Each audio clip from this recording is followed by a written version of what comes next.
she doesn't like that now. Do you understand what I mean? Like, Mm-hmm. she wants to be in the now and look at the future and be fired up and excited about it. That's improving her now. The Mm-hmm. anticipation of a brighter future, the anticipation, this is also in sexual matters as well, but just the being in the present for a woman is the anticipation of, wow, this is going to happen, this is going to be awesome. And we want women to be in that moment. We don't want her to be Yeah. in the past and the present. I think the worst sexual experiences that guys have, okay, are when the woman is not present, when the woman is Mm. not there. You know what I mean? And in a sense, it's not the woman's fault. It's because the environment that has been created is not, you know, maybe she has a lot of stuff on her, in her head, Mm-hmm. and the guy obviously has not been able to, anchor her into the present, right? Mm-hmm. Mm-hmm. And Yeah, because if the it's woman doesn't feel secure and not feel comforted by the man, like he's not providing anything for her, she's gonna be worried about the future, and because of all those past experiences, she will just keep on feeling like that. right. So what I'm trying to say is kind of like what you're feeling is that you're trying to increase your bird's view, Mm-hmm. right? You're trying to, like, maybe if I think bigger, maybe if I, but in my opinion, I think you're doing the right thing. What you're actually doing right now is the best thing, Mm. of being able to keep yourself in that small little cocoon type of thinking of the now and just Okay. enjoying the now, and allowing and trusting that your boyfriend or your future husband is going to provide for you, and provide the environment, but also solve the world's problems for you, so you don't have to, so you can actually just stay in the moment and enjoy yourself. Mm-hmm. If And that help the man to make the world bigger for you. Yes, Yeah. exactly. The thing is that men are capable of doing so much more than they know they can. Mm-hmm.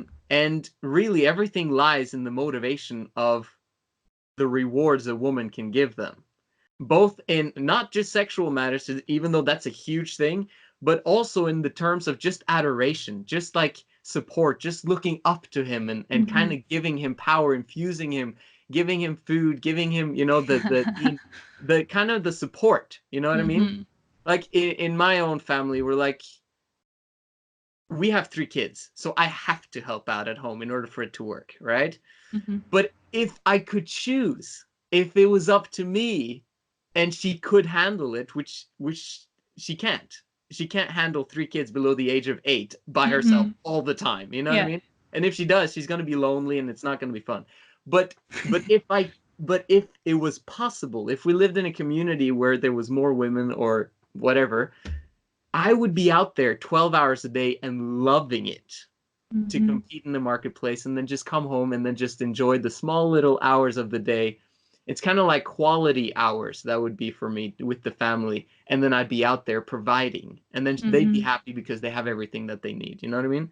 That's what I would love to do. But women are so, and if I do that, then I can actually allow her to stay in the present if she has other women around her and she's actually enjoying herself. Yeah, Mm-hmm. that makes sense. Yeah, it definitely makes sense to me in that way. Actually, now when I hear you talk about that, because for how long have you been married? Yeah, 10 years in 10 October. years. Yeah. Okay, and before that, how long were you together?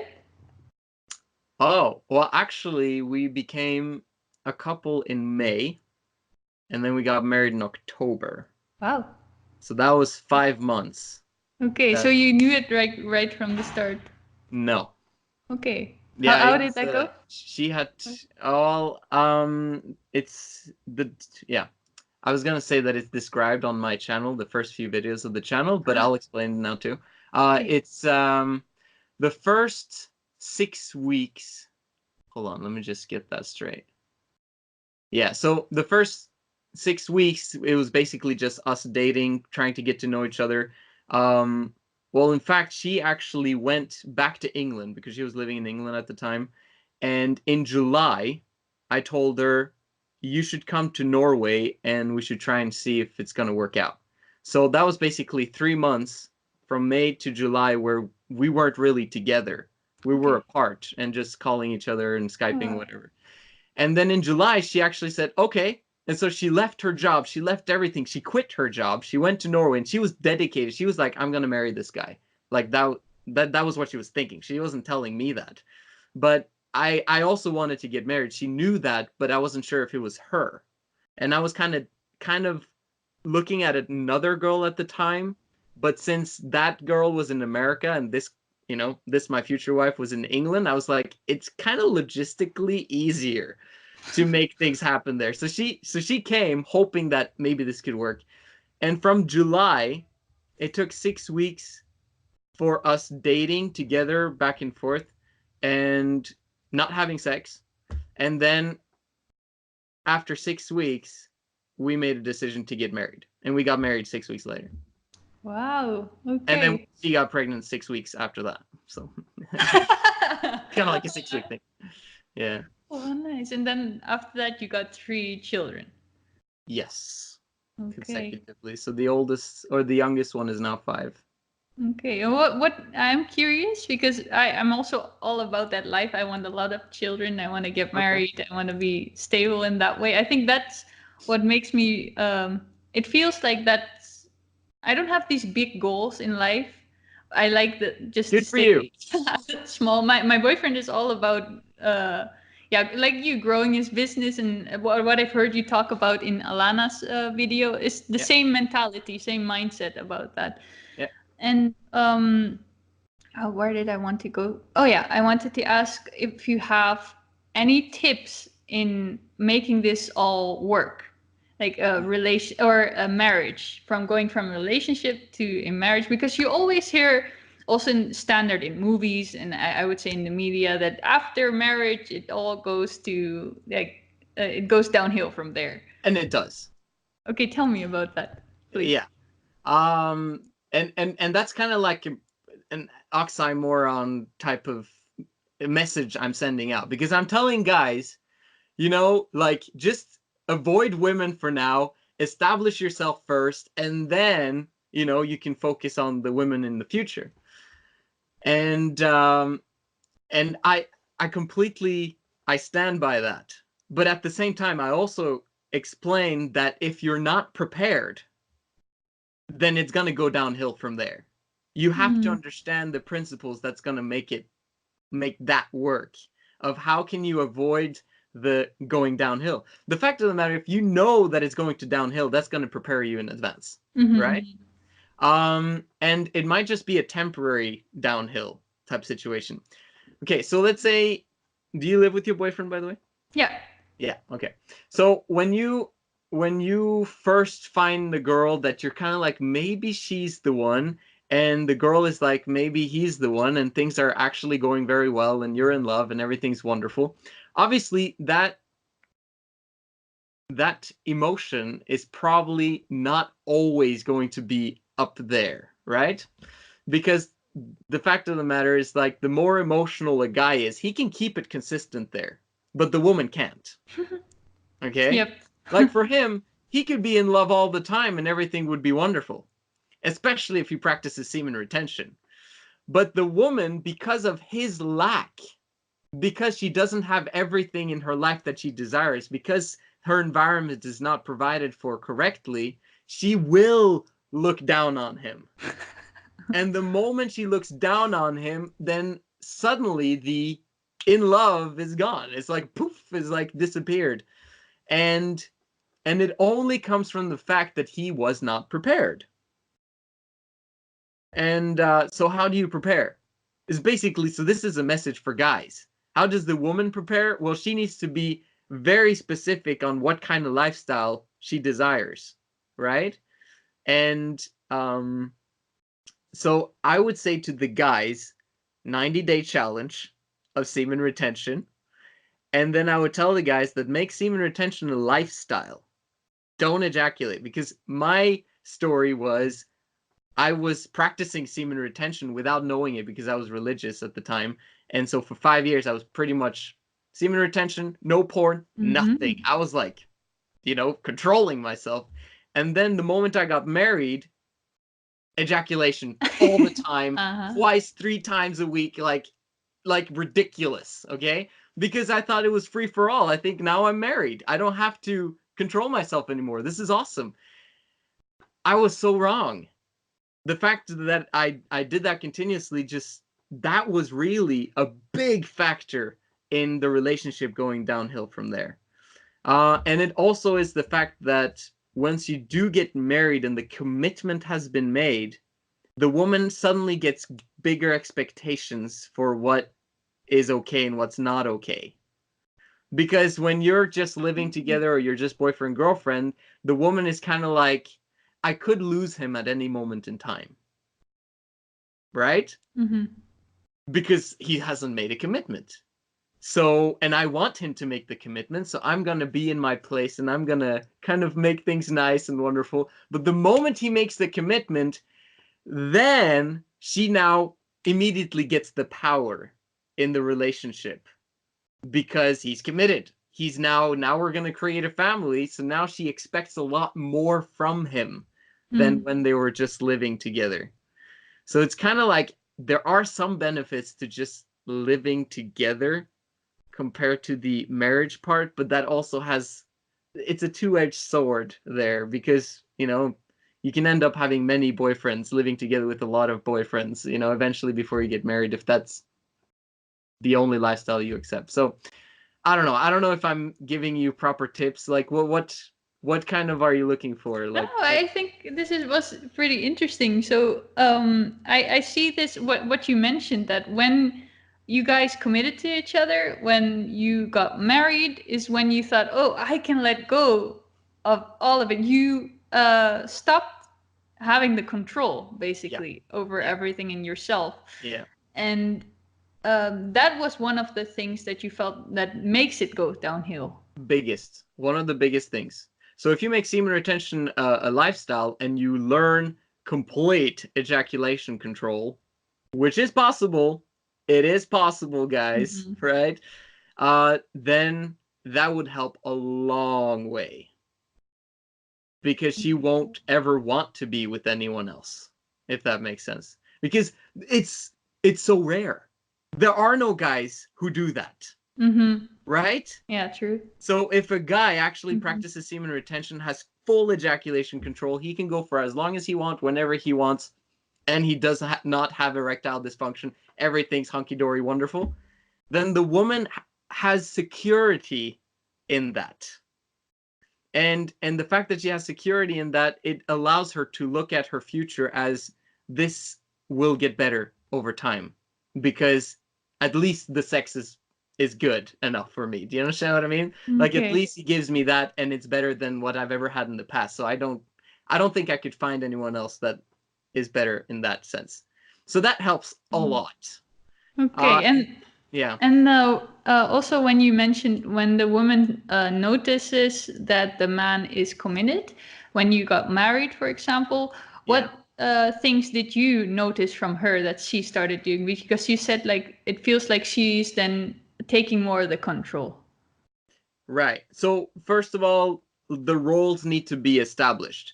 Fortunately, we had that established. She knew that she didn't want to work at all. But the moment we got married and she got pregnant, then I was like, because in Norway you have like this, she has to work 6 months before the child is born in order for her to get like parental leave.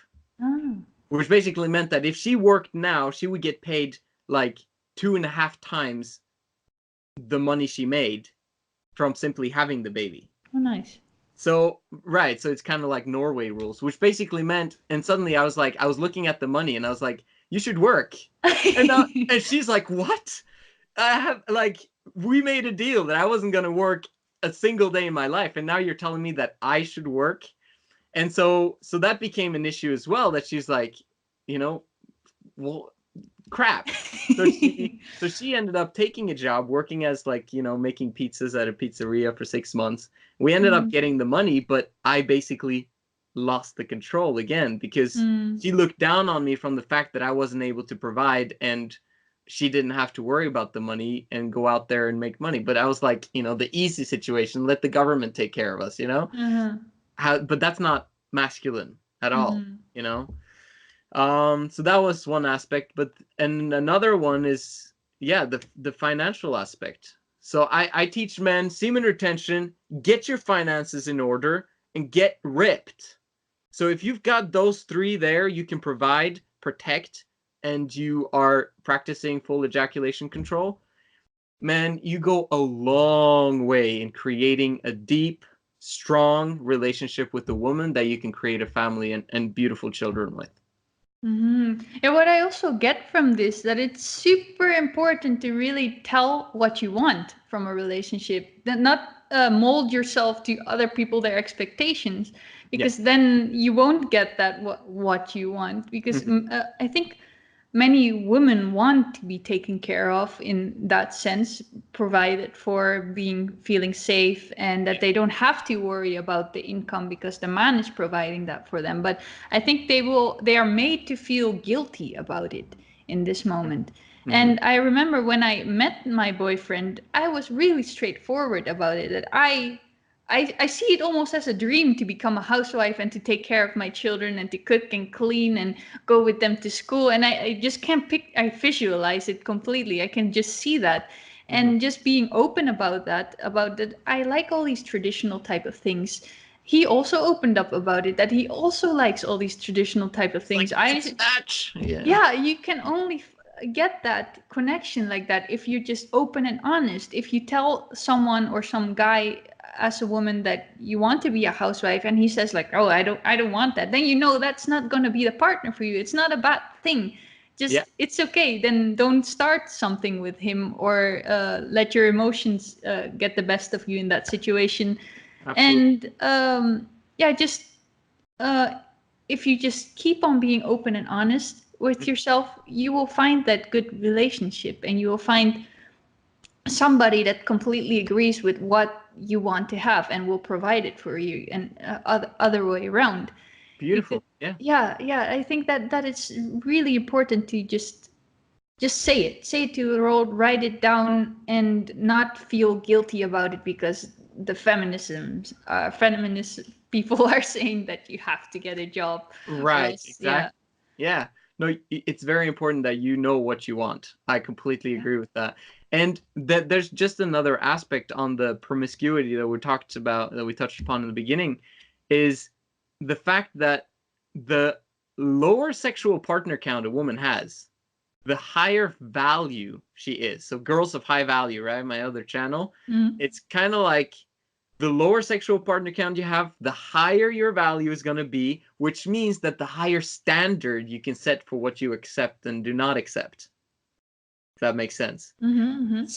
So if you have a high partner count and you've kind of had a slutty past, it's not impossible. You can still find a masculine man, but you have to drastically change the way you think about that. You know what I mean? And you're gonna have a lower availability to choose, if that makes sense, because you're gonna be a little bit lower value, unfortunately. That's just how it is in terms of how men look at the situation. A lot of these, then the girls will argue, but who's they to say that I'm of lower value? Because I can have a lot of guys and still feel like I'm on top of the world. I can get anybody who I want, and they will argue in that sense that nobody can define them, or who is putting them. They want. They should do whatever they want. But it's the same thing as when a woman gets heavily overweight and gets, she doesn't care about her looks at all, and she puts up a huge sign and it says, "Make me a sandwich." You know what I mean? It's kind of like the feminist narrative of like, I shouldn't have to grow. I shouldn't have to participate in personal development.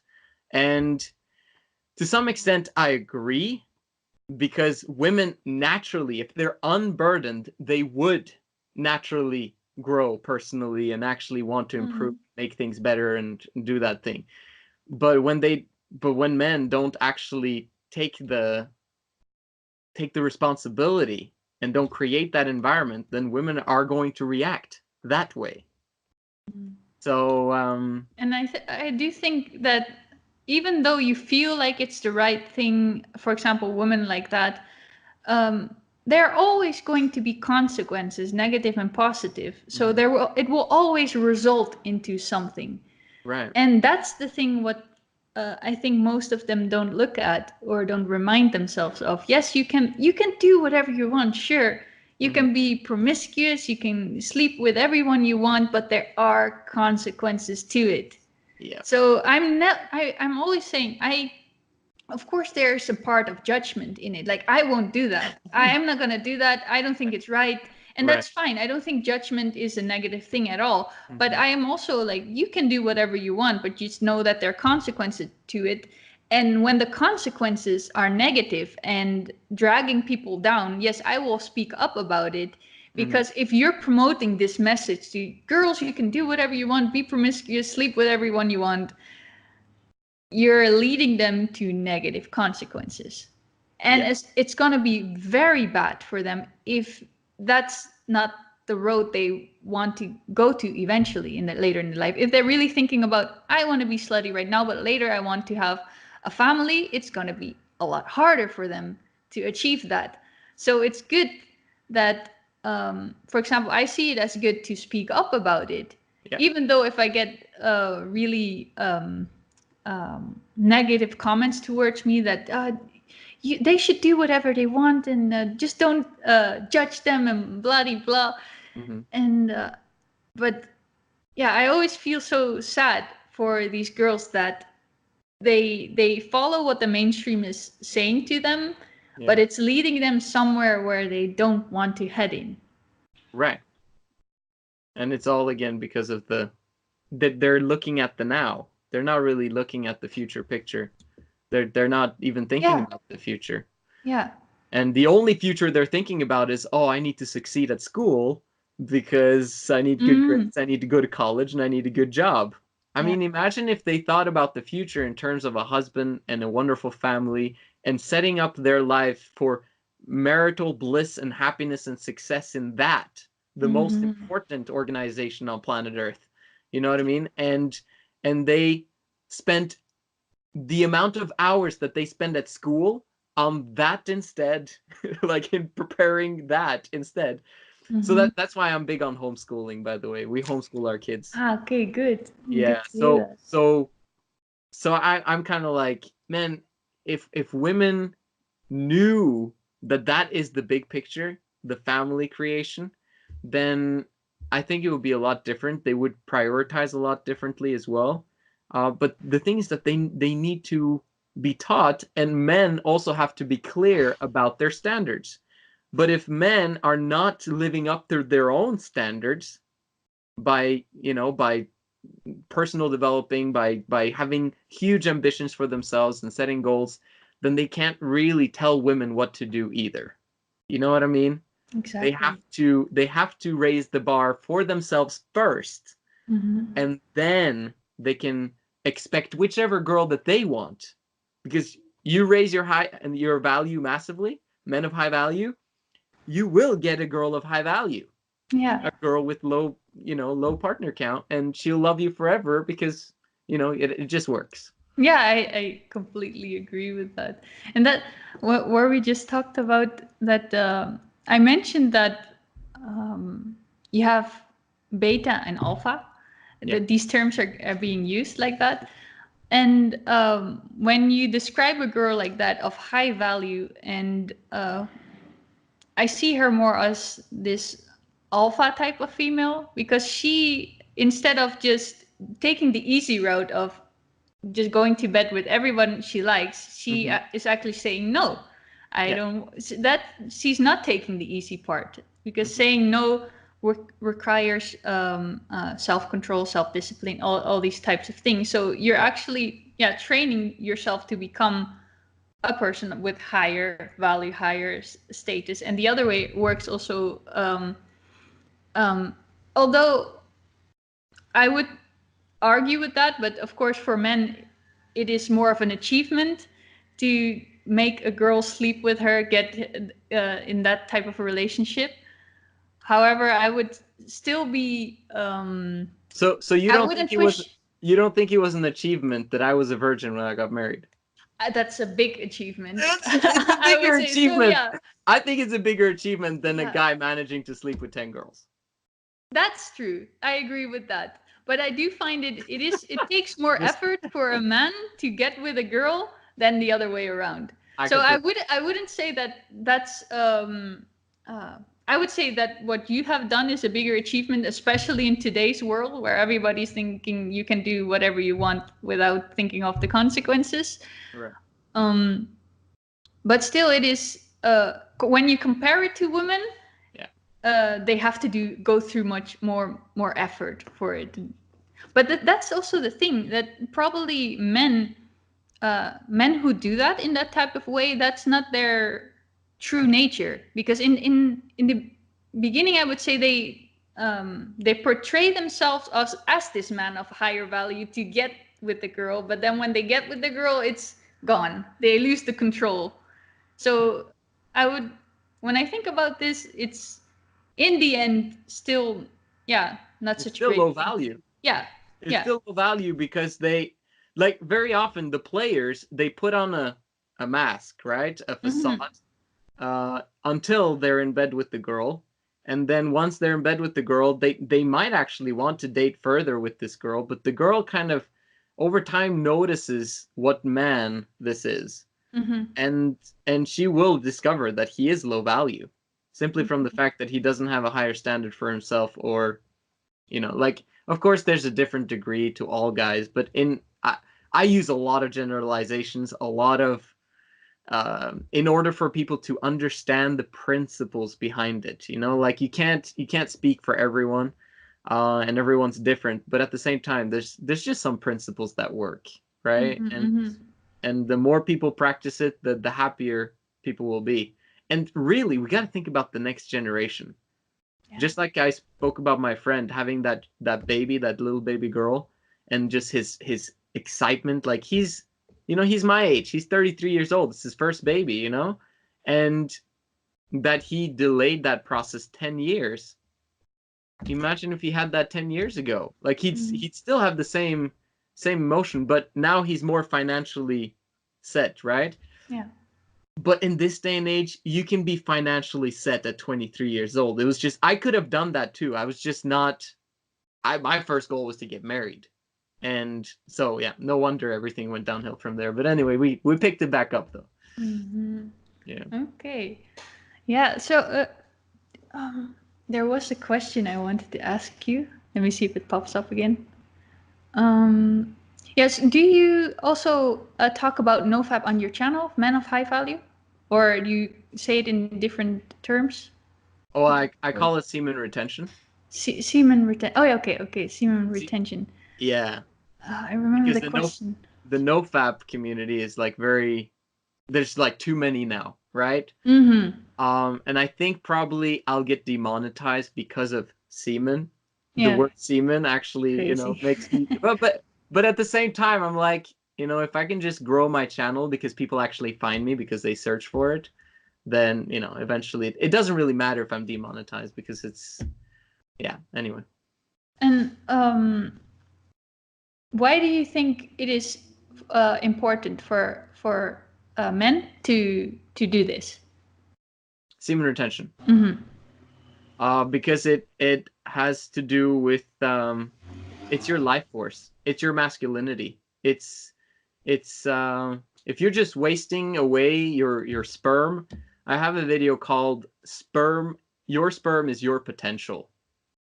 Like, if you're just wasting your potential when you just get rid of it all the time.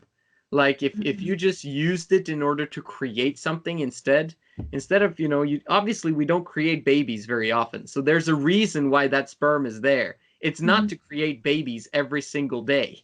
You know what I mean? Like, Yeah. why would the universe design the planet and man that way that we would have a constant millions of sperm cells every single day being created and produced in our bodies consistently if it was just for us having babies.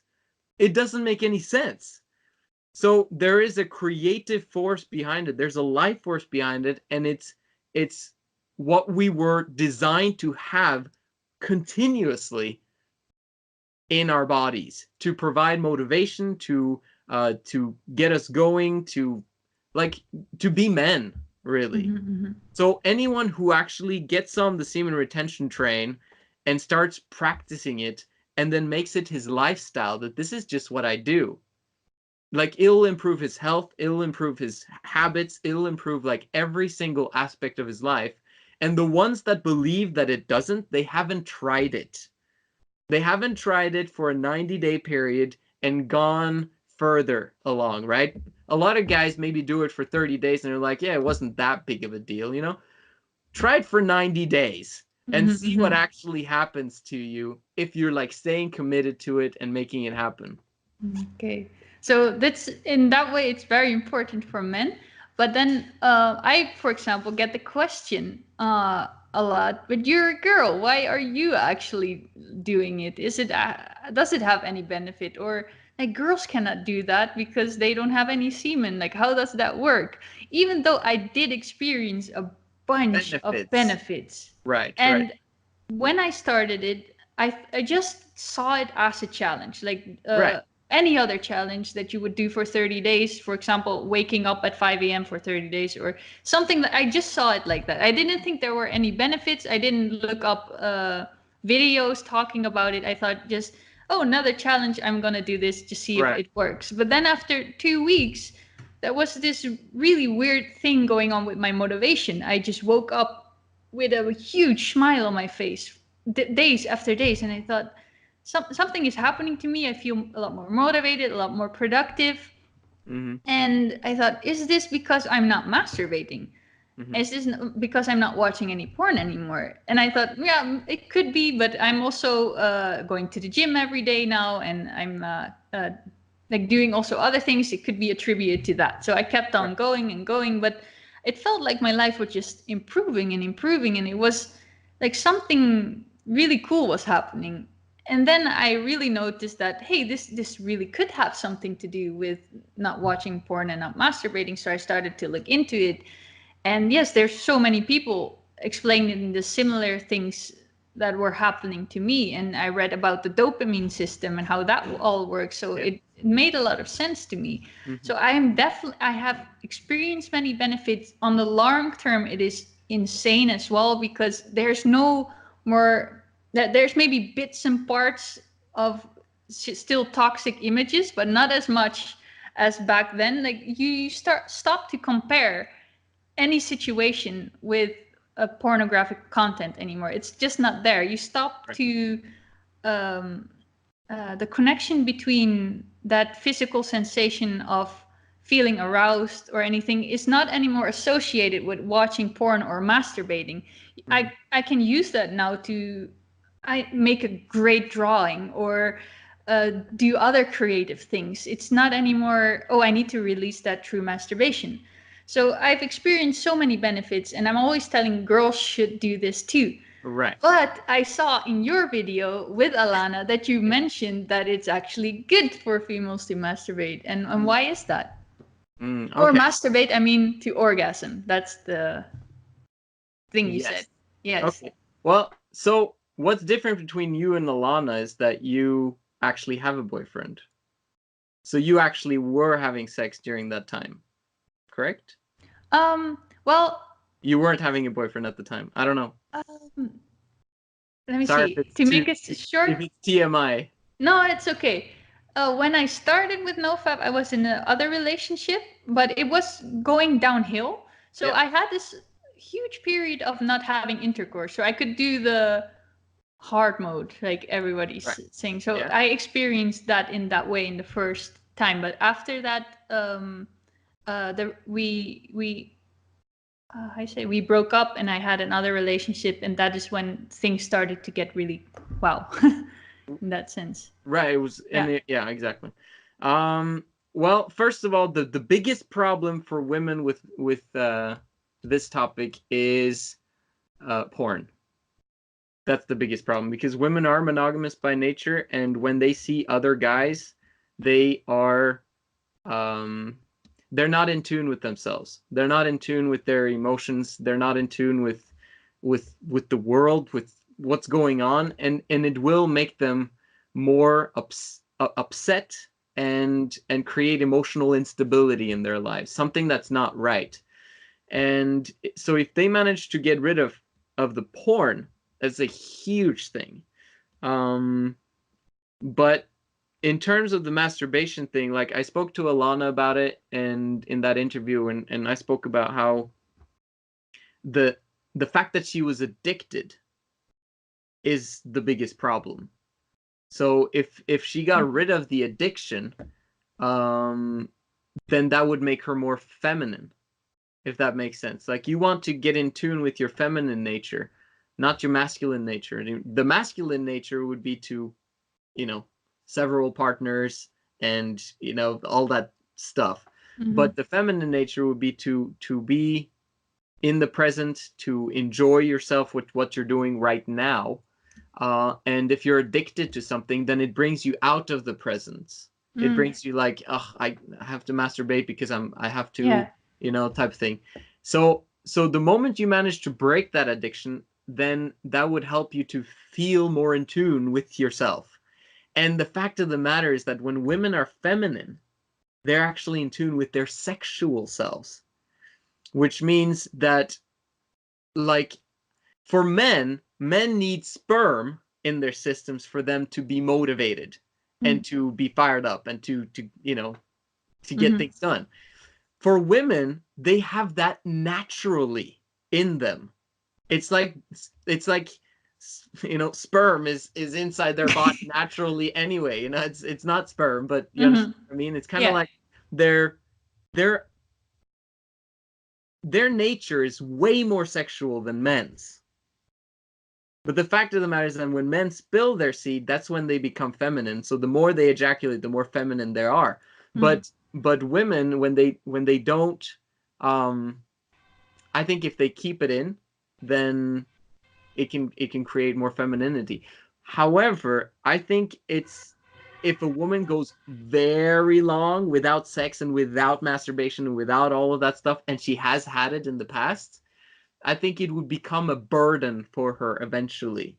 And at that moment in time, I don't think it's wrong for her to masturbate, to kind of enjoy herself in the present moment. That's actually a very interesting thing, because I remember I took this nofap thing really seriously, especially because I was making videos about it and I wanted not to fail to Of this. course. But I noticed that towards the end of the year, or it was around 8 months that I was doing nofap, and I was having these hard mode for 8 months. Yeah, and No boyfriend during that time. I had a boyfriend. Okay. I had a boyfriend, but we eventually, during that time, we also broke up, and in that period, I had no boyfriend. And right.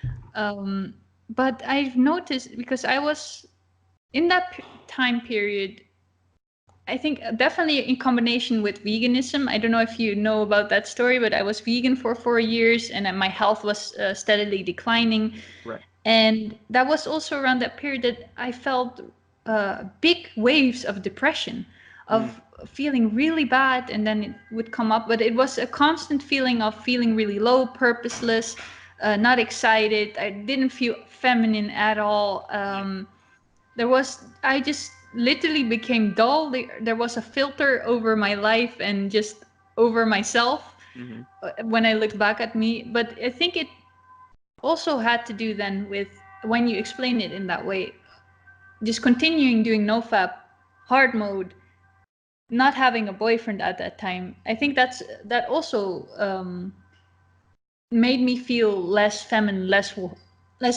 worth, I could say, or less self-image. Yeah. Because I never looked at it in that way, because I thought it's I do blame most of it because of the diet that I was having. But these things were also a part of that, I think, because people talk about the flat line about Yeah. that there will be a period of you that you're feeling really low, but I had those moments pretty often, and I think yeah, if a Throughout the woman, 8 months? Throughout the 8 not months. not throughout the whole throughout the end of the 8 months, so When you had broken up with your boyfriend. yeah, Yeah, when you weren't having sex, no, it was hard mode, yeah, and that moment in time, eventually you began feeling a bit yeah, burnt, it went, yeah, right, in right? that type of feeling. I forgot what I wanted to say now. There was yeah. So when you mentioned that women supposed to be more sexual, to just be more feminine, feel better, I think that when I took that away from myself, it let me um, go to feel less feminine and stuff. So it makes some sense. Is that the point that I want to make? Right, right, What you're mentioning. right. And I'm glad it does, because it's because it sounds weird. Like we're telling women, don't be promiscuous, and yet women are highly sexual creatures. It's kind of like, how do you combine those two things? And basically, it's in some ways, the earlier a woman marries, the better, as long as it's the right guy. I always state that it's kind of like it has to be the right guy. So Yeah. I guess we can talk about the benefits of arranged marriage next time, eh? Oh wow, okay, that could be an interesting topic. Yeah, true. Yeah. I don't know much about it, but I can investigate it a little more. Yeah, Ah, but just a side note on that, it's the woman has to be allowed to choose. In the end, she's the one who chooses, but it's just using a network of people to find the right guy for her. I heard that a little bit in when you were talking about that with Alana too. Right. Yeah, yeah. All So right. thank you so much for having me. It was wonderful to talk. Yeah. Yeah, also thank you very much to hear your side of the story, and to that you send me an email, or else I wouldn't know about your channel, because it's really, you have really great content on there, and I would say again to check out his channel, both of his channels, because I think it provides a lot of information that we need in this day and age, with all that misinformation going on and leading people into paths that they don't really want to go into, that those negative consequences. So yeah, thank you very much for being here and speaking about the topics that you did. Thank you so much for having me.